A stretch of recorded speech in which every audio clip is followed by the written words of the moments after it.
Alright, merong bagong balita about dito sa Korte Suprema. Wala ng second placer rule.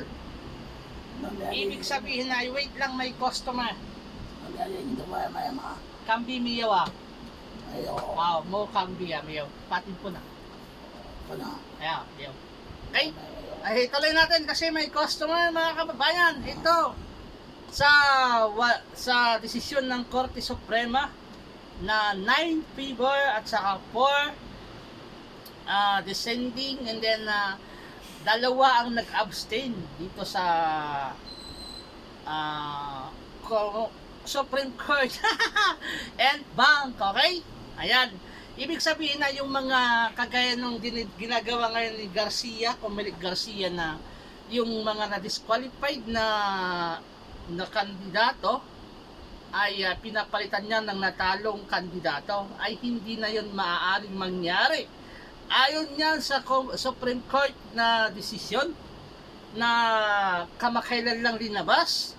Ito'y matapos, sabi nga dito, ito'y matapos ibasura ng Supreme Court and from June 19 ang second place rule na kung saan ipinipilit ang natalong kandidato na maupo sa pwesto kung na-disqualified ang nanalo. Ayan, iginit ng Korte Suprema na walang batas. Sabi ng Korte Suprema, walang batas na nagsasabing pwedeng ihirang ang second placer, hindi kagaya ng pageant, di ba? Na merong first runner-up just in case na hindi niya yung nanalong sa pageant, yung nanalo ay hindi niya matupad yung kanyang tungkulin, di ba? O responsibilidad, ay merong first runner-up na mag-take over. Ay iba dito sa ating eleksyon, kasi sabi dito ay ang mangyayari ay parang dinalaban ang karapatan ng mga taong bayan na bumoto, okay? So dapat ang nilang roles ay succession ang susundin alinsunod sa nakasaad sa local government code. Yun naman ay succession, kunwari yun vice mayor yung magsasucceed, yung vice mayor, yung vice governor. Kagaya nung nangyari dyan sa Cavite. Ayan, sa Cavite, yung nanalong si Carranza ay natalong si Mayor Carranza ng silang Cavite. Ayan, na-disqualified ang kanyang kalaban. So sabi yata ng Comelec, ay sino ang na-disqualified ay papalitan niya. Hindi na ngayong mangyayari sa tingin ko, kasi nga nagkaroon na ng kautusan ang Korte Suprema. So let's wait and see kung anong mangyayari dyan sa silang Cavite. Nanalo si kalaban ni Mayor Carranza na kasalukuyang mayor, pero na-disqualified ang kanyang kalaban. So walang second placer, ibig sabihin ay hindi rin siya makaupo sa 2028 July, di ba? Mag-end na sila June 30. So July 1 na start, July 1 ay maybe walang mayor. So maaaring ang mangyari ay magkakaroon ng bagong eleksyon, o di kaya yung vice mayor ang mag-take over. Tama ba yun? Abangan natin.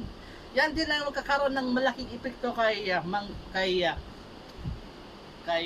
sino pa? Si Benny. Ayan, si Pastor Benny Abante ang natalong congressman dyan sa 6th District ng Manila, at ang nanalo ay si Congressman Oy, na nadeklara na ng Comelec, di ba? Nadeklara na siya as winner. Pero recently ay sabi ng Comelec ay disqualified si Oy, sabi nila, dahil nga sa citizenship o sa residence or natural born. So ibig sabihin ay yun ang abangan natin, malaking issue kung matutuloy ba ang pag-upo ni Oy, kasi nga na-declare na siya as congressman, as winner. At ito ipinipilit ng Comelec si Abante as replacement doon sa na-disqualified, di ba? Na-disqualified daw si Oy, Congressman Oy. Okay, abangan natin, yan yung malaking issue. Yun, okay. At saka si Pimentel, meron pa. Sa Marikina naman si Pimentel, naghain siya ng disqualification laban kay, sino yan nanalo dyan sa Marikina? Congressman?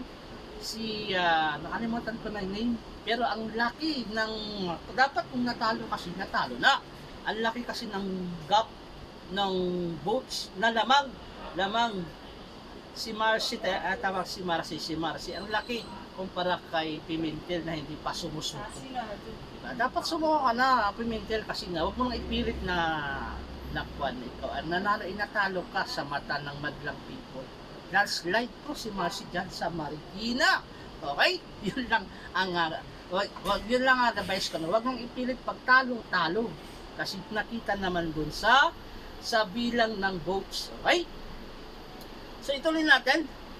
Ayon sa 937 PTS ruling na isinulat ni Associate Justice Samuel Garland, pinagtibay ng korte ang resolusyon ng Commission of Election na kansilahin ang certificate. Ayan. Kansilahin ang certificate at candidacy ni Dato Pax. Ito po yung pinagbasihan nila.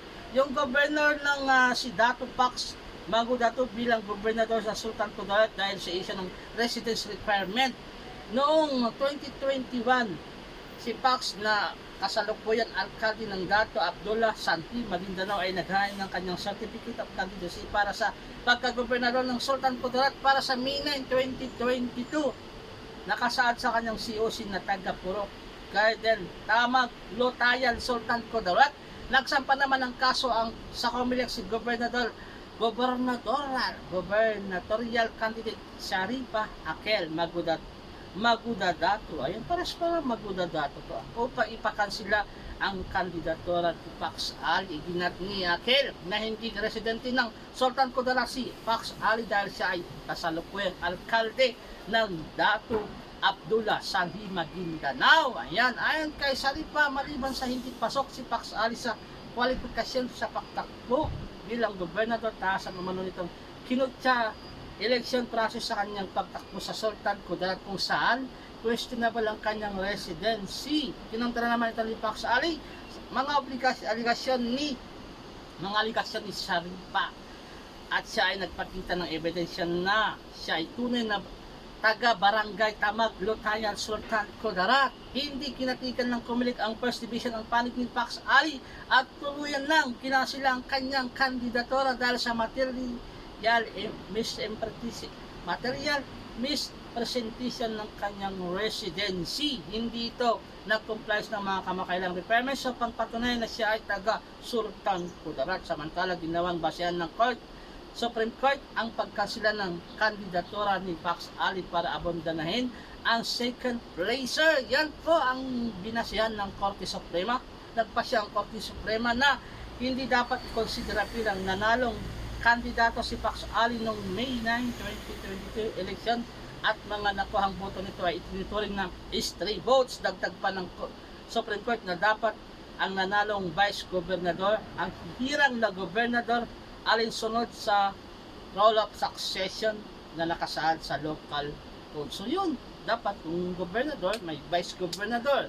Kung mayor naman, may vice mayor. Sa congressman kasi wala namang vice congressman, di ba? So yun yung abangan natin na ano kayang mangyayari. Kaya nga ay may pagkasa pa ba si Oy na maupo? Kasi ang alam ko, na-declare na siya ng Comelec ay ang Comelec ay wala na silang jurisdiction doon kasi nga na-declare na nila, ipinoklama na nila nanalo yung si Oy, Congressman Oy ng District 6. So ang bali magdesisyon niyan ay si Supreme Court. Mag-apila dapat ay si Abante. Mag-apila siya sa Supreme Court. Hindi yung baliktad ang ginawa ng Comelec. Disqualified nila si Uy, and then ang nag-aapila ay si Uy, di ba? Dapat ang kasi once na naiproklama na ang isang kandidato as winner, wala nang karapatan pa na bawiin yon ng Comelec. Ang dapat lang na magdesisyon dyan ay Supreme Court Electoral Protest. Okay? Yan po ang dapat na magdesisyon. Dapat yun ang nasa utak mo, COMELEC Chairman Garcia, no? Nag-declare ka na, nag-proclaim ka na ng winner. So out of ka na, wala ka ng dapat na kondona, kumbaga ay rule. Kasi nga meron nang nanalo, hanggang doon na yung ang iyong rule as COMELEC, ano? Hindi mo na pwedeng bawiin, okay? Sana ay sa susunod ay wala nang ganun na-declare na tapos babawiin pa. Parang sakit. Ang sakit nung sa part naman ni Abante, masakit din kasi parang pinaasa. If ever na talagang hindi siya ma-declare as winner kasi nga parang pinaasa siya ng COMELEC, ano? Uy, dinisqualified namin yung kalaban mo, and then ikaw yung nanalo. Congratulations, and nagkaroon na yung press con na ay, ako pala yung nanalo. Yan yung parang both side ay masaklap ang kalalabasan. Abangan natin kung applicable yan yung sabi ng Supreme Court na second placer ay wala ng role, di ba? Kasi parang ang nakalagay lang dito ay mga local official, okay? O mga mayor, gobernador, kasi ang congressman ay national level po yan, national level. So, yan lang po ang ating magsasabi. By the way, tignan natin ang mga bumoto. Ayan, dito sa Supreme Court, out of 8, tapos 4, 5 pa lang dissenting, tapos 2 yung nag-abstain, 8 po ang in favor. Ang in favor na 8, walang iba kundi sina siyempre Chief Justice Alexander Gismondo, siya po yung pinaka Chief Justice. And then ito yung in favor, Chief Justice Gismondo, and then Associate Justice Samuel Gadlan, Benjamin Kagiwa, Rodel Salameda, Ricardo Rosario, Maidas Marquez, Antonio Cua, Maria Sig. Ayan po yung 8 na in favor dito sa abandonment second placer rule. At ito naman yung mga nag-dissenting. Ayan, dissenting. Nangunguna, sino? Si Associate Justice Marvic Lunen, Associate Justice Ramon Hernando, Ami Lazaro Javier, Chosa, nandiyan na nakita trabaho. At ang pang-apat si Mario Lopez. At ang pang-5 ay si Associate Justice Joseph Lopez. 5 po sila. At ang nag-abstain, ayan, abstain po, hindi siya nag-in favor or nag-dissenting, ay sino? 2 lang po sila. Associate Justice Henry Jen Inteng, ayan. At si Associate Justice Japar Dima Ampaw. Okay, yan po ang ating mga Supreme Court decision o mga Supreme Court justices natin. Okay? Sila po yung nasa kataas-taasang kurado ng ating hukuman. Alright, ipakita natin yung picture para ma-double pa natin. Double check. Yan. So, yung 8 sa taas ay sila po yung in favor, at yung 5 sa 5, dito yung 5, sila po yung dissenting, at yung nasa baba sila po yung nag-abstain. Ayan. Even though yung nag-abstain ay pumabor doon sa 5, 7, 8 pa rin yung butuhan. Pero yung talagang butuhan ay 8. So, 8, 5, 2 yung lumabas na butuhan. So, ayan. Yan po yung ating abangan, Supreme Court abandons the second placer rule. Yan po yung end bank decision ng Korte Suprema officially. Okay, officially na po yun na decision. Kasi nga nagkaroon na sila ng butuhan. The court emphasized that the will of the electorate must be always prevail, affirming the both sovereignty and the cornerstone of our democratic process. Regardless of the nature of the case, disqualification, cancellation of COC, or quaranto, the second placer cannot assume the office by default. Understood na? Yun na. The second placer cannot assume office by default. So, yun. Sana maisip yan ni Congressman Abante, natalo ka na, ibig sabihin kahit second placer ka na, ay ang second placer ay unang natalo. Hindi ibig sabihin na ang second placer ay pwede siyang mag-succeed sa na-disqualified. Okay? Sa na-disqualified, sa nakansilan ng kanyang COC o di kaya sa nakwaranto. Regardless, sabi nga ng Korte Suprema, regardless the nature of case. Okay? Understand natin yan. Regardless the nature of the case. Okay? Alright. Sana naintindihan natin. So, salamat sa panonood ng aking YouTube Romel Abenes. Sa mga hindi pa naka-like and subscribe, mag-subscribe na sa aking YouTube channel. Okay? Okay, at meron tayong tawag dito ay pinahenyo sa mga nandyan. Ang pinahenyo sa dot ay 6 letters lang. Okay? 7 letters. Hindi ko na kailangan isulat kasi nga ay madali lang naman. Isulat na lang natin para pulisyo. Isulat na lang natin. Okay? Tungkol sa abandon. Ayan. Pag-abandona. Okay? One word about sa abandonment. Okay, about sa eleksyon. Ang tamang sagot ay